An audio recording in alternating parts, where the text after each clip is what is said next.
Good morning friends. स्वागत है आपका हमारे यूट्यूब चैनल मंजिल ऑनलाइन गुरु पर। फ्रेंड्स, आज के इस वीडियो में हम लोग देखेंगे 25 प्रश्न जो सबसे अधिक बार परीक्षाओं में पूछे जा चुके हैं। तो मैंने ये 25 प्रश्न जो हैं एक पूरी बुक है उससे 25 क्वेश्चन अलग किए हैं। तो इस प्रकार से मैं डेली क्वेश्चन लाता हूँ, लेकिन आज के जो क्वेश्चन है ये बहुत ही ज़्यादा बार पूछे जाने के कारण मैंने इनको एक अलग तरीके के वीडियो में बनाया है।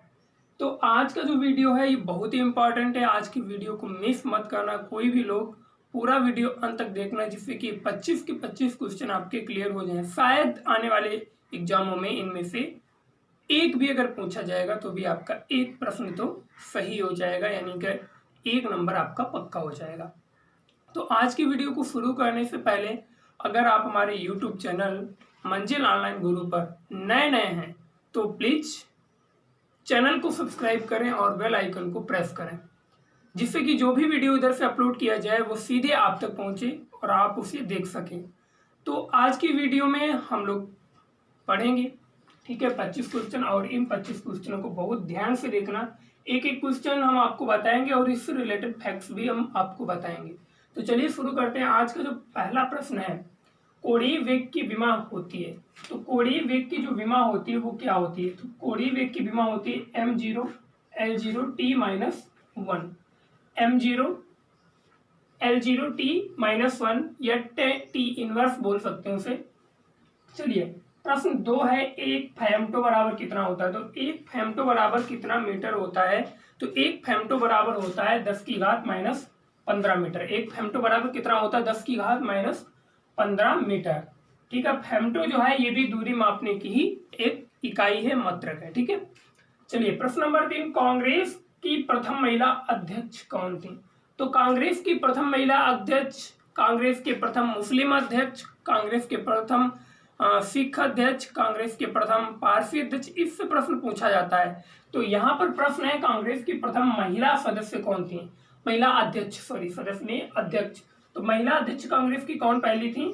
तो वो थी एनी बेसेंट। इन्होंने होम रूल लीग भी चलाया था, होम रूल लीग का जो आंदोलन था वो भी चलाया था। चलिए प्रश्न नंबर 4 है, तो भारतीय संविधान में मान्यता प्राप्त भाषाएं कितनी है? तो भारतीय संविधान में जो मान्यता प्राप्त भाषाएं हैं वो है 22। कितनी है? 22। और 23वीं जो भाषा है, 23वीं वो है भोजपुरी। 23वीं भोजपुरी प्रस्तावित भाषा है। इसको संवैधानिक दर्जा देने के लिए प्रस्ताव रखा गया है कि 23वीं भाषा के रूप में भोजपुरी को भी शामिल किया जाए, लेकिन अभी तक शामिल नहीं हुई है। ठीक है, तो 22 भाषाएं हैं भारतीय संविधान में मान्यता प्राप्त। अब 22 भाषाएं कब इनको मान्यता दी गई? इस प्रकार से मैंने एक अनुसूची का वीडियो बनाया है। किसका? अनुसूची का वीडियो। तो आप लोग चैनल पे जाकर के उसमें जो वीडियोज की लिस्ट है उसमें जाएंगे, नीचे काफी पहले मैंने बनाया, तो उसको देख लीजिएगा। तो उससे सारी भाषाएं क्लियर हो जाएंगी और कौन भाषा किस अमेंडमेंट के थ्रू ऐड की गई, किसको किस संविधान संशोधन के द्वारा मान्यता प्राप्त प्रदान की गई, तो ये भी उसमें आपका क्लियर हो जाएगा। तो ज्यादा बेटर है कि वो वाला भी वीडियो आप लोग देख लीजिए। तो भारतीय संविधान में मान्यता प्राप्त भाषाएं 22 हो गई। ठीक है, अब चिपको आंदोलन किसने चलाया? तो चिपको आंदोलन के जो मुख्य नेता थे वो थे सुंदरलाल बहुगुणा। कौन थे? सुंदरलाल बहुगुणा। लेकिन इसमें हुआ क्या कि वनों की कटाई बहुत तेजी से उत्तराखंड सरकार कर रही थी, जिसके चलते वहां की महिलाओं ने पेड़ों से लिपट करके पेड़ों को बचाने का बहुत ही ज्यादा बड़ा प्रयास किया। तो उसमें महिलाओं का भी बहुत बड़ा रोल रहा था। सुंदरलाल बहुगुणा के नेतृत्व में ये जो चिपको आंदोलन चलाया गया था। प्रश्न नंबर 6, चिली साल्ट पीटर का रासायनिक सूत्र क्या है? तो चिली साल्ट पीटर का रासायनिक सूत्र क्या है? NaNO3। NaNO3। ठीक है, क्या है? NaNO3। प्रश्न नंबर 7, रंगास्वामी कप, कौन सा? रंगास्वामी कप किस खेल से संबंधित है? तो रंगास्वामी कप जो है ये किस खेल से संबंधित है? प्रश्न 7 है, इसका उत्तर हो गया हॉकी। तो रंगास्वामी कप जब भी पूछा जाए तो आपका आंसर क्या लगना चाहिए? हॉकी लगना चाहिए।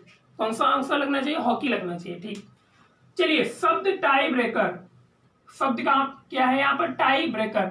देखिए इस प्रकार के शब्द कई खेलों से बहुत सारे शब्द होते हैं, तो उनसे प्रश्न जरूर पूछा जाता है। समझ में आया? तो इस प्रकार के जो जितने भी क्वेश्चन है उनको एक तरीके से एक अलग अंदाज से देखते हुए अलग अंदाज से पढ़ लीजिए, रट लीजिए, ठीक है। तो टाई ब्रेकर के इस खेल से संबंधित है टेनिस से। टाई ब्रेकर किससे, देखिए टाई ब्रेकर टेनिस, एक ही शब्द से दोनों खेल और शब्द दोनों स्टार्ट हो रहे हैं, टाई ब्रेकर टेनिस। तो इस प्रकार से भी याद रख सकते हैं। प्रश्न नंबर 9 है, सौर मंडल का सबसे गर्म ग्रह कौन सा है? तो सौर मंडल का जो सबसे गर्म ग्रह है वो है शुक्र। कौन है? शुक्र।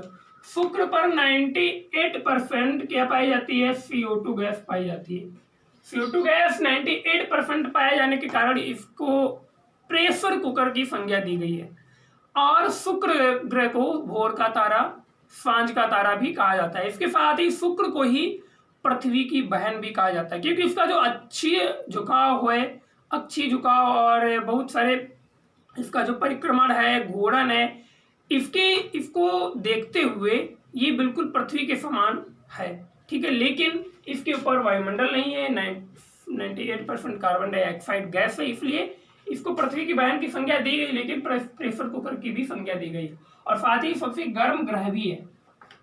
और ये सूर्य से दूरी के अनुसार दूसरा ग्रह, पहला बुध है, उसके बाद भी शुक्र है। और ये अपना जो चक्कर है सूरज का, वो कितने दिनों में पूरा करता है? 225 दिनों में पूरा करता है, ठीक है। इसका कोई भी उपग्रह नहीं है। देखिए, जो बुध और शुक्र है, इसका कोई भी अपना उपग्रह नहीं है। पृथ्वी से स्टार्ट हो जाता है उपग्रह शुरू होना, फिर लास्ट तक जब तक जाते हैं अरुण वरुण, यहाँ तक कि यम तो इस समय है नहीं अपने सौरमंडल में, ठीक है। तो वरुण तक जब हम जाते हैं तो वहां तक उपग्रह हमें मिलते चले जाते हैं। तो बुध और शुक्र का कोई भी उपग्रह नहीं है, पृथ्वी का है एक, मंगल के 2 हैं। इसका भी वीडियो मैंने सौरमंडल का भी हाल में बनाया था, वो भी आप लोग देख सकते हैं। चलिए, योग दर्शन के प्रतिपादक कौन थे? इससे पहले की वीडियो में हमने देखे थे अद्वैतवाद दर्शन, हमने देखा था। अद्वैतवाद दर्शन के जो प्रतिपादक थे वो कौन थे? शंकराचार्य थे। कौन थे? शंकराचार्य। इसी प्रकार द्वैताद्वैतवाद, तो उसके आपके हो जाएंगे रामानुजाचार्य। उसी प्रकार है योग दर्शन के प्रतिपादक कौन थे? तो वो थे पतंजलि। कौन थे? पतंजलि वही बाबा रामदेव वाला जो कंपनी चल रहा है, वो इन्हीं के नाम पर रखा गया, पतंजलि है, ठीक है। लेक्सिकोग्राफी क्या है? अब यहाँ पर इस प्रकार से शब्द पूछे जाएंगे। लेक्सिकोग्राफी क्या है? तो लेक्सिकोग्राफी जो है ये शब्द रचना की कला है। जो शब्द रचना की कला होती है उसको हम लोग लेक्सिकोग्राफी कहते हैं। क्या कहते हैं? लेक्सिकोग्राफी। प्रश्न नंबर 12, भारत में सबसे कम वर्षा कहाँ होती है? तो भारत में सबसे कम वर्षा वाला स्थान है लेह, और सबसे अधिक वर्षा वाला स्थान है चेरापूंजी, मासिनराम, मेघालय, ठीक है। प्रश्न नंबर 13, रडार का आविष्कार किसने किया? तो रडार का आविष्कार, देखिए रडार से भी प्रश्न बहुत सारे पूछे जाते हैं, तो इसमें रडार का आविष्कार जो है इससे भी प्रश्न पूछा जाता है। तो रडार का आविष्कार किसने किया? रॉबर्ट वाटसन ने किया। किसने किया? रॉबर्ट वाटसन ने किया। आइए अब इधर साइड में देखते हैं। प्रश्न 14 है, चक्रवात में हवा किस तरफ चलती है? देखिए, चक्रवात जो होता है और एक प्रतिचक्रवात और साइक्लोन, एंटी साइक्लोन, इसका वीडियो हम जल्द ही आपके लिए लाएंगे, तब तक कुछ दिन वेट कीजिए, ठीक है। जल्द में ही हम वीडियो आपको चक्रवात और प्रतिचक्रवात का देंगे। देखिए, चक्रवात जो होता है उसके केंद्र में निम्न लो प्रेशर होता है। कैसा? लो प्रेशर होता है। और बाहर कैसा होता है? हाई प्रेशर होता है। और आपको पता होगा कि हवाएं जो होती हैं वो high pressure to low pressure की ओर चलती हैं। कैसे चलती हैं? उच्च वायुदाब से निम्न वायुदाब की ओर हवाएं चलती हैं। तो चक्रवात है, हवा किस तरफ आती है? तो इस प्रकार से हम देख सकते हैं कि बाहर से केंद्र की ओर, बाहर से केंद्र की ओर। इसमें मैंने लिखा है केंद्र की ओर, यानी कि जो हवाएं आएंगी बाहर वाली जो आएंगी वो केंद्र की ओर आएंगी, इस प्रकार से। और प्रतिचक्रवात इसका उल्टा हो जाता है, उसमें बाहर लो प्रेशर हो जाता है और अंदर हाई प्रेशर हो जाते हैं, तो उल्टा हवाएं चलने लगती हैं, ठीक है। इससे ये भी प्रश्न पूछा जाता है प्रतिचक्रवात से, इसकी जो उत्तरी गोलार्ध में इसकी जो घूमने की प्रवृत्ति होती है, चलने की प्रवृत्ति होती है, वो क्लॉकवाइज होती है, एंटी क्लॉकवाइज, तो वो एंटी क्लॉकवाइज होती है। और दक्षिणी गोलार्ध में क्लॉकवाइज होती है, ठीक है। चलिए, प्रश्न नंबर 15, संविधान का पहला संशोधन कब हुआ था? तो संविधान का पहला संशोधन हुआ था 1951 ईस्वी में। कब हुआ था? 1951 ईस्वी में। प्रश्न नंबर 16, आगा खां कप। देखिए कपों से बहुत ज्यादा सवाल पूछे जाते हैं, कपों से बहुत ज्यादा सवाल पूछे जाते हैं। इससे पहले पुरस्कारों से भी सवाल पूछे जाते हैं, तो हमने एक दो प्रश्न देखे थे इससे पहले। तो आगा खां कप यहाँ पर बात की गई है। तो आगा खां कप जो है ये हॉकी से संबंधित है। किससे? हॉकी। अब देखिए हॉकी का नेम आ गया तो तुरंत आपको ध्यानचंद का नाम याद आ जाना चाहिए। ध्यानचंद को हॉकी का जादूगर कहा जाता है, हॉकी का जादूगर कहा जाता है ध्यानचंद को। तो आगा खां कप जो है वो हॉकी में मिलता है। ठीक है। प्रश्न नंबर 17, प्रधानमंत्री बनने की न्यूनतम उम्र क्या है? अब देखिए प्रधानमंत्री की न्यूनतम उम्र की अगर बात की जाए तो आपको सबसे कम, सबसे युवा प्रधानमंत्री की याद आ जानी चाहिए। तो प्रधानमंत्री बनने की न्यूनतम उम्र क्या होती है? 25 ईयर्स। 25 वर्ष के अगर आप हैं तो प्रधानमंत्री बनने के लिए एलिजिबल हैं। और सबसे युवा प्रधानमंत्री कौन थे? हमारे पूर्व प्रधानमंत्री राजीव गांधी जो थे वो सबसे युवा प्रधानमंत्री बने थे। प्रश्न नंबर 18, सोनार प्रयोग में लाया जाता है। देखिए रडार और सोनार दोनों यहाँ पर यूज आए हैं, दोनों प्रश्न मैंने रखे क्योंकि इनसे बहुत ज्यादा प्रश्न पूछे जाते हैं।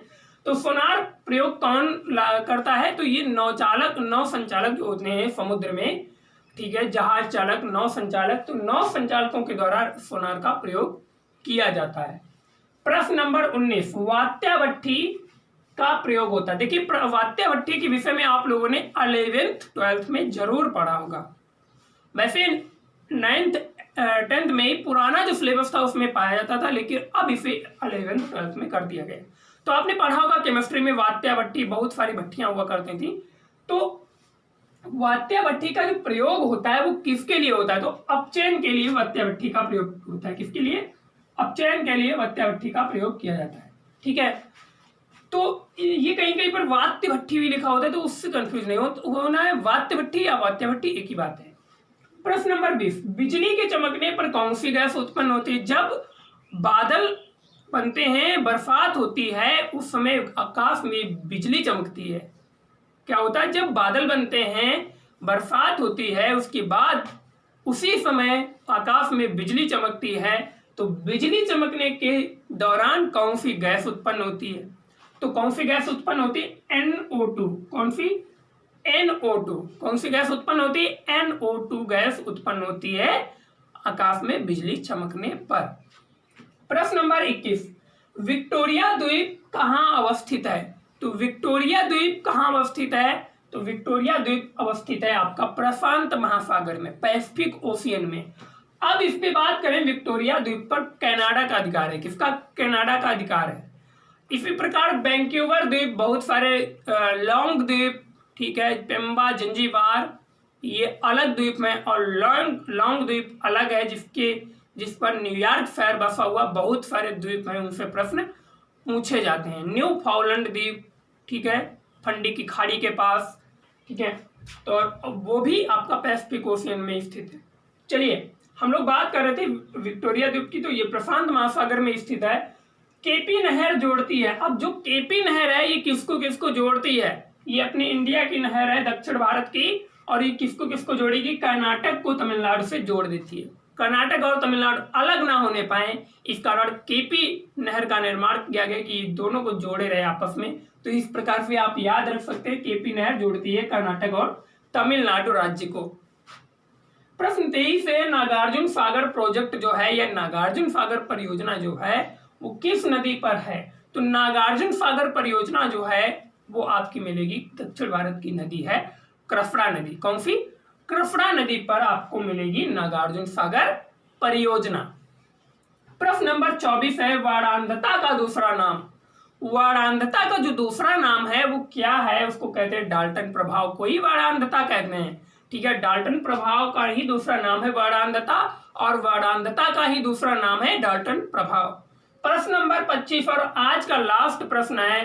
तो इस प्रकार से ये जो 25 प्रश्न है, 25वां, वो क्या है? पाल घाट दर्रा किन राज्यों को जोड़ता है? तो पाल घाट जो दर्रा है किन दो राज्यों को जोड़ता है? जैसे अभी हमने देखा कि जो केपी नहर है वो किन दो राज्यों को जोड़ती है? तो तमिलनाडु को जोड़ती थी। तो केपी नहर जो थी वो कर्नाटक और तमिलनाडु को जोड़ती थी। अब यहाँ पर बात है पाल घाट दर्रा की। तो पाल घाट दर्रा किन दो राज्यों को जोड़ता है? तो पाल घाट दर्रा जो है ये जोड़ेगा केरल और तमिलनाडु को, आपस में जोड़ता है। इसके चलते अभी विश्व के भी मैंने कुछ दर्रे आपको बताए थे, जैसा कि हमने अगर बात करें जो दक्षिण अफ्रीका का जो मैंने वीडियो बनाया तो उसमें हम दक्षिण अमेरिका का जो वीडियो बनाया था तो उसमें हमने एक आपको ट्रांस इंडियन रेलवे बताया था। क्या बताया था? Trans Indian railway. तो ये ब्यूनस आयर्स तक जाती थी मेंडोजा, और इधर से आपकी चलती थी मेंडोजा से होते हुए उस प्लाटा दर्रे से होते हुए ब्यूनस आयर्स तक जाती थी ये ट्रेन। तो वहां पर उस प्लाटा दर्रे की बात हुई थी। तो ये किन दो देशों के बीच में स्थित है? चिली और अर्जेंटीना के बीच में स्थित है। तो इस प्रकार से जितने भी ये पाल घाट दर्रा है, भोर घाट दर्रा है, थाल घाट दर्रा है, और अपने जो उत्तर भारत के कश्मीरी जो दर्रे हैं, इनका भी अगर आपको ज्यादा ये सारे दर्रे पता है कि ये जो दर्रे हैं किन दो राज्यों के बीच स्थित है, इनके ये किन दो चीजों को जोड़ते हैं, ठीक है, किन दो स्थानों को जोड़ते हैं, तो ये आप लोग कमेंट बॉक्स में जरूर बताएं। और आज का वीडियो आपको कैसा लगा ये कमेंट बॉक्स में जरूर बताएं। तो इस प्रकार से अगर प्रश्न आपको उपयोगी साबित होते हैं तो इस प्रकार का वीडियो मैं डेली आपके लिए अपलोड करूंगा। वैसे तो लगभग डेली अपलोड किया जाता है, लेकिन इस मैं थोड़ा बिजी रहने के कारण मैं वीडियो जो है वो अपलोड नहीं कर पा रहा हूँ, जिसके चलते कि आप लोग भी हो सकता है निराश हुए हों, क्योंकि आप लोग लगातार मेरे वीडियोज को देख रहे हैं, जिससे कि व्यू भी बढ़ रहे हैं, सब्सक्राइबर भी बढ़ रहे हैं, इसके साथ ही वॉच टाइम भी बढ़ रहा है। और मैं उम्मीद करता हूं कि आप लोगों का सहयोग मिलता रहा तो जल्द ही मेरा चैनल मोनेटाइज होगा और अंत में हम आपको एक बेहतर सुविधा प्रदान कर सकेंगे। तो आज की वीडियो में इतना ही रखेंगे, मिलेंगे नेक्स्ट वीडियो में, तब तक के लिए नमस्कार।